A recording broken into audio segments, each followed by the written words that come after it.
बहुत पुराने समय की बात है। परियों की दुनिया में एक अद्भुत चमत्कार हुआ। आरती परी के घर दो जुड़वा परियों का जन्म हुआ।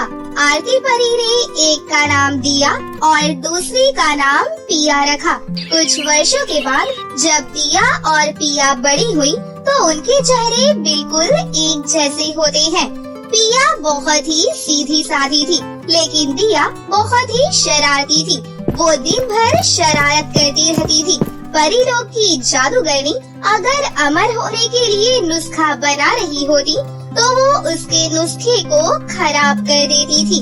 और अगर परी लोग में कोई बूढ़ा जादूगर उसे दिख जाता तो वो कहती देखो देखो, बूढ़ा टकला जा रहा है। ये कहकर दिया परी वहाँ से भाग जाती है। फिर कुछ परियां दिया परी की शिकायत करने आरती परी के घर जाती हैं, लेकिन दिया परी उनसे कहती है, माँ ये मैंने नहीं किया, बल्कि पिया परी ने किया है। मैं एक सीधी सादी परी हूँ, मैं ऐसा कैसे कर सकती हूँ? माँ आप तो जानती ही हैं कि आज मैं पूरे दिन आपके साथ थी और आपके काम में हाथ बटा रही थी। दिया और पिया परी की बातें सुनकर उसकी माँ समझ ही नहीं पा रही थी कि कौन सही बोल रहा है और कौन गलत। वहीं परी लोग की रानी परी का बेटा सौरभ पिया परी से प्यार करता था। दोनों अक्सर परी लोग के जादुई बगीचे में मिला करते थे। पिया तुम कितनी अच्छी हो, ऊपर से कितनी भोली भी हो, इसलिए मैं तुमसे बहुत प्यार करता हूँ। कल मैं तुम्हें एक नई जगह घुमाने ले जाऊँगा। हाँ सौरभ, मैं भी तुम्हें बहुत पसंद करती हूँ और हाँ, मैं कल तुमसे मिलने जरूर आऊंगी। इधर दिया परी चुपचाप पिया परी और सौरभ की सारी बातें सुन रही थी। उसे पिया परी से बहुत जलन होती है। फिर अगले दिन दिया और पिया परी की माँ बाहर किसी काम से गई हुई थी और वहीं पिया परी सौरभ के साथ बाहर घूमने जाने के लिए घर में तैयार हो रही थी। तभी दिया परी पिया परी को कमरे में बंद कर देती है और खुद पिया परी की जगह सौरभ के पास जाती है। सौरभ दिया परी को पिया परी समझ लेता है। फिर दिया परी सौरभ के साथ एक नई जगह चली गई और वहाँ वो दोनों खूब मस्ती करते हैं। और फिर दिया परी सोचती है, वैसे भी आज तो माँ घर वापस आएंगी नहीं, तो क्यों ना मैं पिया परी को बंद ही रहने दूं। लेकिन वहीं दूसरी ओर आरती परी घर वापस पहुँच जाती है और आरती परी देखती है कि घर तो बाहर से बंद है। आरती परी किसी तरह घर का दरवाजा खोलती है और देखती है कि पिया परी अंदर बेहोश पड़ी हुई है। पिया बेटा, उठो बेटा, तुम्हें क्या हुआ और तुम्हें किसने यहाँ पर बंद कर दिया? माँ मुझे दिया घर में बंद करके चली गई। धूप ना मिलने के कारण मेरी शक्तियाँ कम हो रही थी और मैं बेहोश हो गई। अगर आप ना आती तो मैं यहाँ पर मर ही जाती। तुम चिंता मत करो मेरी बेटी, दिया को आने दो, मैं अभी उसकी खबर लेती हूँ। आरती परी ऐसे बोल ही रही थी कि तभी दिया परी वहाँ पर आ जाती है और अपनी माँ को देखकर चौंक जाती है। माँ आज तो आप इतनी जल्दी नहीं आने वाली थी, तो आप इतनी जल्दी कैसे आ गयी? रास्ते में मेरी तबीयत खराब हो गई थी, इसलिए मुझे वापस आना पड़ा। देखो दिया बेटा, तुम्हारी छोटी सी गलती की वजह से क्या हो गया, इससे तुम्हारी बहन की जान भी जा सकती थी। क्या उसकी जान कैसे जा सकती है? क्या पिया बेहोश हो गई थी? बेटा तुम इतनी बड़ी हो गई हो, बड़ी होने के साथ साथ तुम इतनी शरारती कैसे बन गई? बचपन में जब तुम दोनों छोटी थी तो तुम कितनी सीधी सादी थी और तो और तुम अपनी बहन पिया का कितना ख्याल रखती थी, लेकिन अब तुम इतनी कैसे बदल गई? क्या अब तुम्हें अपनी बहन पिया की कोई परवाह नहीं है?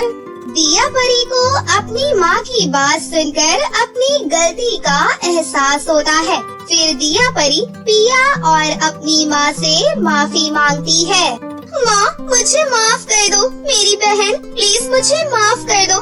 अब आगे से मैं ऐसा कभी नहीं करूँगी, प्लीज। उसके बाद पिया परी दिया परी को माफ कर देती है और उस दिन से दिया और पिया परी एक साथ हंसी खुशी से रहने लगती हैं। एक समय की बात है, डंगरपुर नामक गांव में दो बहनें माही और महिमा अपनी विधवा माँ मधुलिका के साथ रहती थी। कुछ समय पहले ही मधुलिका के पति का निधन हो गया था। मधुलिका अपनी दोनों बेटियों का पालन पोषण करने के लिए सिलाई किया करती थी। माही तो बहुत अच्छे स्वभाव की थी, पर वो कभी भी अपनी माँ से किसी चीज की फरमाइश नहीं करती थी। लेकिन महिमा, उसे तो बस हमेशा अपनी सहेलियों के साथ पार्टी करने के लिए पैसे चाहिए थे, लेकिन माँ की तकलीफ वो नहीं समझती थी। ऐसे ही समय बीत रहा था। कुछ समय बाद स्कूल में एग्जाम हो रहा था, लेकिन महिमा एग्जाम देने नहीं जाती, जिससे माही को उसकी चिंता होने लगती है और वो अपनी बहन को एग्जाम देने के बाद ढूंढने जाती है। तो उसे पता चलता है कि वो एक क्लब में अपनी सहेलियों के साथ पार्टी कर रही है। तभी माही महिमा को एक जोर का थप्पड़ मारकर कहती है, महिमा, आज एग्जाम था और तुमने एग्जाम भी नहीं दिया, ऊपर से क्लब में अपनी आवारा दोस्तों और सहेलियों के साथ पार्टी कर रही हो। मम्मी कैसे पाई पाई जोड़कर स्कूल की फीस जमा करती है और तुम पूरे साल की फीस इस तरह से बर्बाद कर रही हो। महिमा, ये तो गलत बात है ना? सुन बहन जी, मैं तेरी तरह नहीं हूँ जो बस माँ की चमची बनकर उनके आगे पीछे घूमती रहूँ। मुझे अपनी जिंदगी एंजॉय करनी है। आज मेरी सहेली का बर्थडे था, इसे मैं छोड़कर एग्जाम देती, एग्जाम तो मैं दोबारा भी दे दूंगी। और वैसे भी तो मुझसे जलती है, क्योंकि आए दिन मैं पार्टी करती रहती हूँ और तुझे कोई घास भी नहीं डालता। क्यों दोस्तों, मैं सही कह रही हूँ ना? यार, तेरी इस गवार बहन ने यहाँ आकर सारी पार्टी का मजा ही खराब कर दिया। इसे यहाँ से भगा दे। चल बहन, अब मेरी पार्टी खराब मत कर और निकल जा यहाँ से। अपनी सहेली की बातें सुनकर महिमा अपनी सगी बहन को पार्टी से धक्के मारकर निकाल देती है। माही को बहुत दुख होता है और वो रोते हुए घर वापस आ जाती है। इधर मधुलिका की तबीयत भी ठीक नहीं थी, इसलिए वो अपनी माँ को अपनी बहन की शिकायत नहीं करती, क्योंकि मधुलिका की तबीयत और ज्यादा खराब हो जाती। और जब कुछ दिनों के बाद रिजल्ट का दिन आ जाता है, तो महिमा का रिजल्ट देखकर मधुलिका चौंक जाती है और वो गुस्से से लाल पीली हो जाती है। फिर महिमा की बहुत ज्यादा पिटाई करती है और उससे कहती है, क्यों रे महिमा, तू कैसे फेल हो सकती है? तू तो रोज ट्यूशन भी जा रही थी और तुम्हारा कोई एग्जाम भी नहीं छूटा, फिर फेल कैसे हो गई? तूने जब भी जितने भी पैसे मांगे मैंने कैसे भी करके दिए, तेरी हर जिद मैंने पूरी की, फिर भी तू फेल हो गई। वहीं माही को देखो, वो पूरे स्कूल में फर्स्ट आई है, इसने तो ना ही कोई ट्यूशन लिया, ऊपर से घर का सारा काम भी करती थी। अरे बेटा, मैं कितनी मेहनत से पैसे कमाती हूँ और तुम्हारे स्कूल की फीस जमा करती हूँ और तुम हो कि फेल हो गई। मम्मी, अगर मैं पास नहीं हुई तो इसमें मेरी क्या गलती? मैंने तो पूरी मेहनत की थी। अब स्कूल वालों ने ही मुझे फेल कर दिया तो इसमें मैं क्या कर सकती हूँ? आप हमेशा मुझे ही सुनाते रहती हैं। इस माही की बच्ची को तो कुछ नहीं कहती। आप तो मेरे साथ ऐसा बर्ताव करती है जैसे मैं आपकी सौतेली बेटी हूँ। ऐसा बोलकर महिमा गुस्से में अंदर चली जाती है। ऐसे ही समय बीत रहा था। मधुलिका एक दिन मार्केट से घर वापस आ रही थी कि तभी रास्ते में उसका एक्सीडेंट हो जाता है। जब इस बात की खबर माही और महिमा को लगती है तो दोनों बहनें तुरंत हॉस्पिटल पहुंचती हैं। मधुलिका के इलाज में बहुत ज्यादा पैसे खर्च हो जाते हैं। घर में सिर्फ मधुलिका काम करने वाली थी और वही चारपाई पर बैठ जाती है।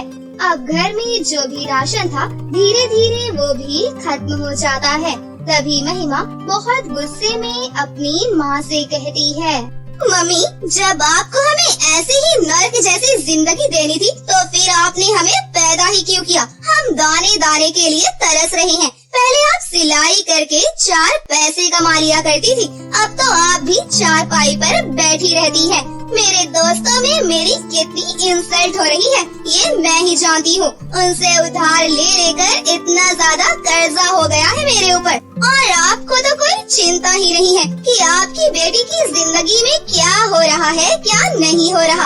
आप तो बस आराम से चारपाई पर पड़ी रहती हो।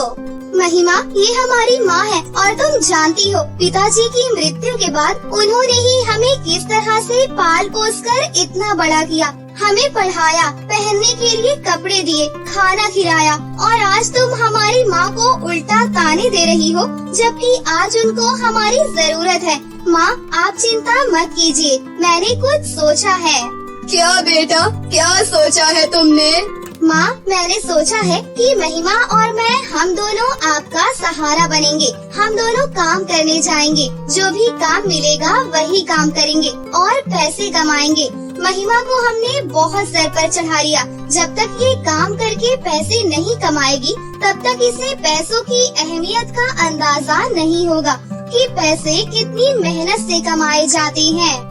महिमा पहले तो माही के साथ काम पर जाने के लिए मना कर देती है, लेकिन जब मधुलिका उसे घर से बाहर निकालने की धमकी देती है तो वो चुपचाप काम पर जाने के लिए तैयार हो जाती है। वहीं जब महिमा के दोस्तों को ये पता चलता है कि महिमा लकड़ियाँ बेचने का काम करती है तो उसके दोस्त उसके ऊपर बहुत हंसते हैं। अरे यार महिमा, तूने तो हमसे कहा था कि तू कभी कोई काम नहीं करेगी, लेकिन तू तो यहाँ मजदूरी का काम कर रही है।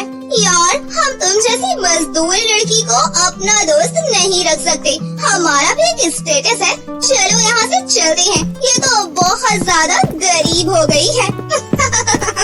इस माही की बच्ची की वजह से आज मेरी सहेलियों में मेरी इतनी इंसल्ट हो रही है। अगर ये माँ को मेरे खिलाफ नहीं भड़काती तो आज मेरी सहेलियों में मेरी इंसल्ट नहीं होती। ये सब कुछ इस 2 टके की बहन जी की वजह से हुआ है।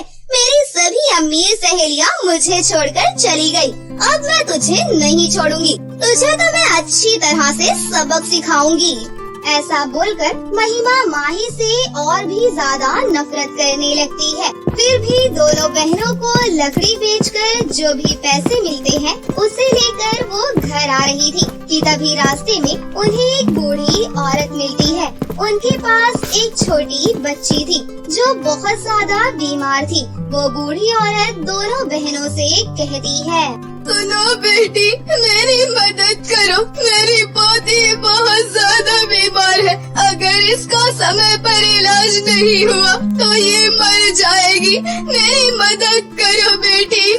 क्यों रे बुढ़िया, तेरा दिमाग तो खराब नहीं है? पूरे दिन हमने लकड़ियाँ काटी, इतने धूप में अपना पसीना बहाया और उसको बेच कर आए हैं। इतनी मेहनत से हमने पैसे कमाए और तुझे क्या लगता है कि हम तुझे इतनी आसानी से हमारे पैसे दे देंगे? नहीं, तेरी पोती मरती है तो मर जाए, लेकिन हम तुझे कोई पैसे नहीं देने वाले। ये साले भिखारी कहीं से भी आ जाते हैं मुँह उठाकर। महिमा, देखो तो इनकी पोती कितनी ज्यादा बीमार है। अगर एक इंसान दूसरे इंसान के काम नहीं आएगा तो कौन आएगा? हमें इनकी मदद करनी चाहिए। अगर हम एक समय खाना नहीं खाएंगे तो क्या हो जाएगा? किसी की जान तो बच जाएगी। ये लीजिए अम्मा जी पैसे। इसके बाद माही बूढ़ी औरत को पैसे दे देती है और वो बूढ़ी औरत पैसे लेकर वहाँ से चली जाती है। माही की बच्ची तो खुद को क्या समझती है? जब देखो समाज सेवा करने के लिए सबसे आगे आकर खड़ी हो जाती है। मैंने तो कुछ पैसे छुपा कर रखे थे, अगर सारे पैसे तुझे दे देती तो आज हमें भूखे पेट ही सोना पड़ता। इसी तरह दोनों बहनें कुछ दूर और चलती हैं, तो उन्हें बहुत ही ज्यादा चमचमाता हुआ सोने का लहंगा नजर आता है, जिसे देखकर दोनों बहनें ही चौंक जाती हैं कि तभी वहाँ पर एक परी आती है और वो दोनों बहनों से कहती है, तुम दोनों का मेरे इस जंगल में बहुत बहुत स्वागत है। शायद तुम रास्ता भटक गई, तभी तो यहाँ पर आई हो, वरना यहाँ पर कोई नहीं आता। और तुमने ये जादुई सोने का लहंगा भी देख लिया है। अब ये जादुई सोने का लहंगा तुम दोनों बहनों में से किसी एक का ही हो सकता है। और तुम जानती हो ये जादुई सोने का लहंगा कितना ज्यादा शक्तिशाली है। इससे तुम जो भी कुछ मांगोगी वो तुम्हें तुरंत दे देगा, सोना, हीरे जवाहरात, पैसे, कुछ भी। हाँ हाँ परी जी, ये जादुई सोने का लहंगा मुझे चाहिए। नहीं, ये तुम्हें ऐसे ही नहीं मिलेगा। इसके लिए तुम्हें किसी की बलि चढ़ानी होगी, और वो बलि किसी और की नहीं बल्कि किसी इंसान की होनी चाहिए।